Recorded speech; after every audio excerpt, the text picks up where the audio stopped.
is Alessandra. I'm really excited to be here today. I'm a bit nervous, so I thought I'd start by sharing a somewhat embarrassing personal anecdote. That seemed like the way to go.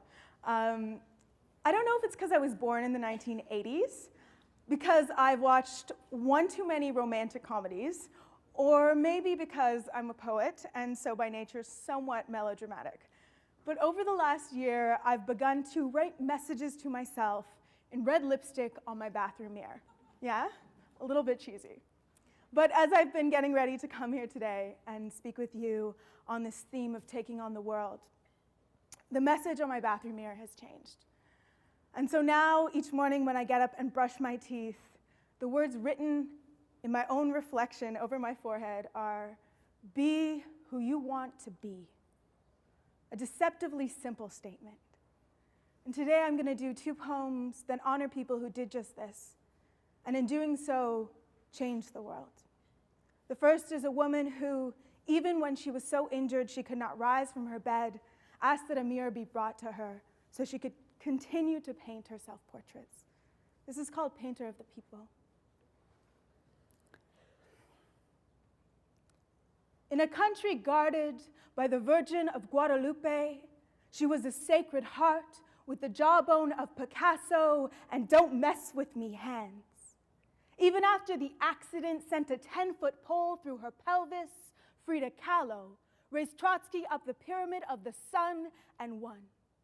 I was told by a friend in Mexico that Diego Rivera will always be the painter of the people, but I have seen myself in Frida's mirror, up on 56th and 3rd, in a museum so vital it may one day become a life raft, and trust me, the painter of my people drew herself so clearly no one could deny the beauty of her mustache.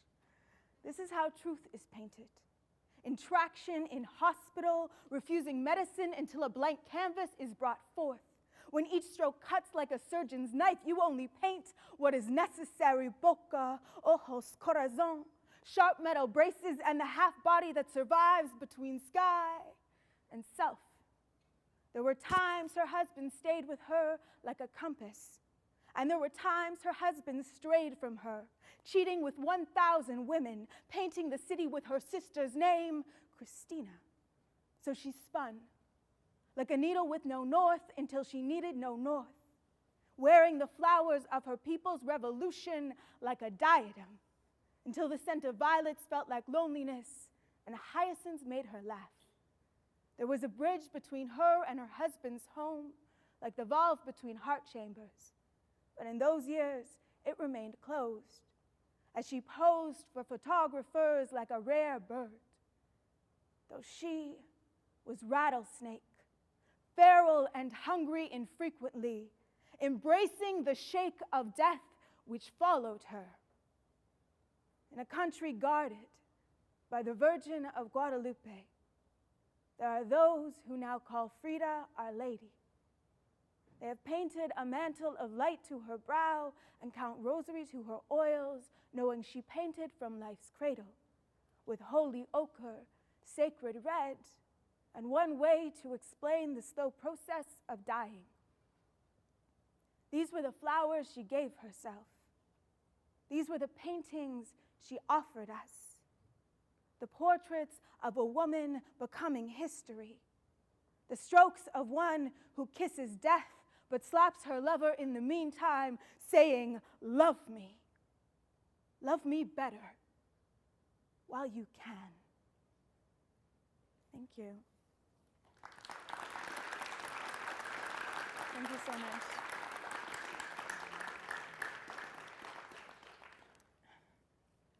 The next poem I'm going to share with you today is brand new. In the tradition of taking risks, of being who you are and speaking what is truest in your heart, I took it upon myself to write a new poem for this occasion. And so this poem is dedicated to all of you.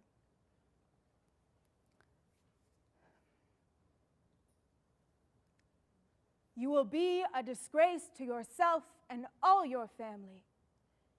So his father said, bellowing these words into the pages of history. You will be a disgrace to yourself and all your family. It was a lifetime before Charles responded, signing his love note to the annals of science from so simple a beginning. Endless forms, most beautiful and most wonderful, have been and are being evolved. Let us imagine it began with a bee sting, with Charles crying as his wrist puffed red, with the irrepressible question why, and a father who only answered in bandages, leaving the boy to go seeking the hive. Some of us are too busy studying the sign language of the sky to learn Latin, and this boy was no different, scolded as his dexterous mind drifted again and again to the question why with each bird and beetle he encountered. He never wanted to be a doctor, but some expectations feel like life sentences, so he agreed to study medicine like his father and his father's father and his father's father's father, feeling like a moth trapped inside a mason jar, proving he was no better with the dying than dead language. Some abilities skip a generation, and his family tree hung not only with stethoscopes, but inventions, maps, and poetry. Had his father judged him by his ability to take a leap of faith, he might have seen a universe of potential where he only saw disgrace. But then, this renegade son and failed student, young Charles Darwin, might not have set sail on the HMS Beagle in 1831 and uncovered evidence for the theory of evolution, forever changing how we see ourselves today.